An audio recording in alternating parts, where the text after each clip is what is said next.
இதுக்கு 1 கப் பொட்டுக்கடலை எடுத்திருக்கேன். கோபுரமாக எடுக்க வேணாம், இந்த மாதிரி எடுத்தால் போதும்.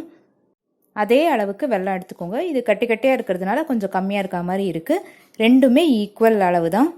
ஒரு வாணலியில் வெல்லத்தை சேர்த்துக்கலாம். 1/4 கப் தண்ணி சேர்க்குறேன்.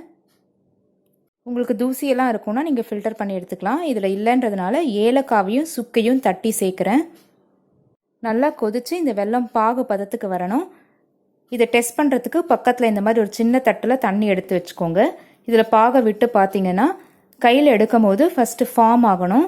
இன்னும் எதுவுமே ஃபார்ம் ஆக ஆரம்பிக்கல. இன்னும் கொஞ்சம் நேரம் நல்லா கொதிக்கட்டும். இது ரொம்ப ஈஸி பண்ணுறது.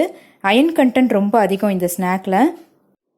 இப்போ 2-3 நிமிஷம் கொதித்ததுக்கப்புறம் இந்த மாதிரி சாஃப்டான பாலாக உருட்டை வருது பாருங்கள். இந்த கன்சிஸ்டன்சியை விட நமக்கு இன்னும் ஹார்ட் பால் கன்சிஸ்டன்சி வேணும். டங்கு பதம்னு சொல்லுவோம் இல்லையா, அந்த பதம். இப்போ அடுத்த 1 நிமிஷத்துலேயே நல்லா இந்த பதம் ஃபார்ம் ஆயாச்சு. எப்படி இருக்குது பாருங்கள். ஹார்டாக இருக்கும். அது தண்ணிலையும் இதுலேயும் கரையவே கரையாது. நீங்கள் போட்டிங்கனாலும் அதே மாதிரி சத்தம் வரும். இந்த பதம் கரெக்டானது. இப்போ இந்த பாகில் நம்ம எடுத்து வச்சுருக்க வறுக்கடலையை, அதாவது பொட்டுக்கடலையை சேர்த்துடலாம். அடுப்பை ஆஃப் பண்ணிவிட்டு வேகமாக மிக்ஸ் பண்ணணும். இந்த அளவு வந்து கரெக்டாக இருக்கும். ஸோ எடுத்து வச்சது எல்லாத்தையுமே சேர்த்துக்கோங்க. ஒருவேளை உங்களுக்கு வந்து பாகு அதிகமாக இருக்க மாதிரி இருந்ததுன்னா கூட இன்னும் கொஞ்சம் பொட்டுக்கடலையை சேர்த்துக்கலாம். அதனால் எதுக்கும் கொஞ்சம் அதிகமான பொட்டுக்கடலையை ரெடியாக எடுத்து வச்சுக்கோங்க.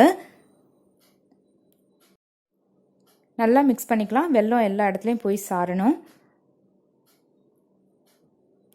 ஒரு பிளேட்டில் மாற்றிட்டு கையில் சூடு படாமல் இருக்கிறதுக்கு அரிசி மாவை தடவிக்கிறேன். இப்போ சின்ன சின்ன உருண்டையாக இந்த மாதிரி பிடிச்சி அப்படியே ஆற விட்டுருங்க. கொஞ்ச நேரத்திலே நல்ல ஹார்ட் கன்சிஸ்டன்சியோட வறுக்கடலை உருண்டை நமக்கு ரெடி ஆயாச்சு.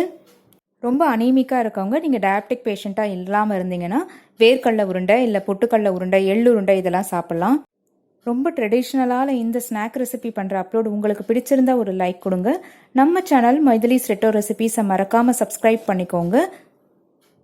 அது கூடவே வர பெல் ஐக்கனையும் கிளிக் பண்ணிவிட்டு அதில் ஆல்ன்ற ஆப்ஷனை செலக்ட் பண்ணிங்கன்னா எல்லா நியூ வீடியோஸும் உங்கள் நோட்டிஃபிகேஷனுக்கு மிஸ் பண்ணாமல் வரும். தேங்க்யூ.